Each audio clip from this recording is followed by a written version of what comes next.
রমজান মাসে রোজাদারদের জন্য কিছু নির্দিষ্ট কাজ নিষিদ্ধ করা হয়েছে, যা করলে রোজা ভঙ্গ হতে পারে বা রোজার পবিত্রতা নষ্ট হতে পারে। নিচে বিস্তারিত ব্যাখ্যা দেওয়া হলো।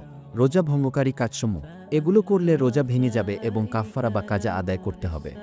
১. ইচ্ছাকৃতভাবে খাবার বা পানীয় গ্রহণ করা। ভুলক্রমে খেলে রোজা ভাঙবে না, তবে ইচ্ছাকৃতভাবে খেলে কাজা ও কাফফারা দুটোই দিতে হবে। ২. ইচ্ছাকৃতভাবে বমি করা।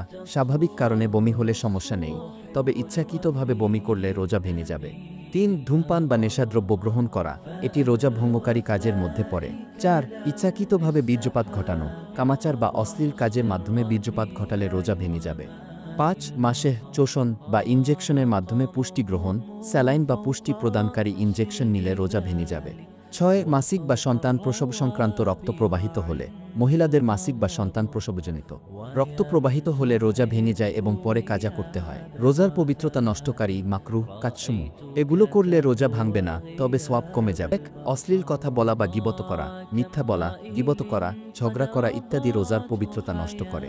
২. অতিরিক্ত ঘুমানো বা অলস্তা। দিনের অধিকাংশ সময় ঘুমিয়ে কাটালে রোজার উদ্দেশ্য ব্যাহত হয়। ৩. কোনো কিছু চিবানো বা চুইংগাম খাওয়া। রোজার সময় কোনো কিছু চিবানো মাকরুহ। ৪. মুখে পানি নিয়ে বারবার কুলি করা।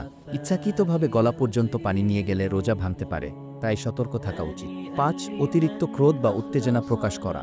রোজার উদ্দেশ্য সংযম, তাই রাগ নিয়ন্ত্রণ করা জরুরি। কোনো কারণে রোজা ভেঙে গেলে করণীয়: যদি ভুলক্রমে কিছু খাওয়া বা পান করা হয়, তবে রোজা ভাঙবে না। ইচ্ছাকৃতভাবে রোজা ভাঙলে একদিনের কাজা এবং ৬০ দিন পরপর রোজা রাখা, কাফফারা বা ৬০ জন গরিবকে খাওয়ানোর বিধান রয়েছে। রমজান শুধু উপবাস থাকার মাস নয়, এটি আত্মশুদ্ধি, সংযম ও ইবাদতের মাস।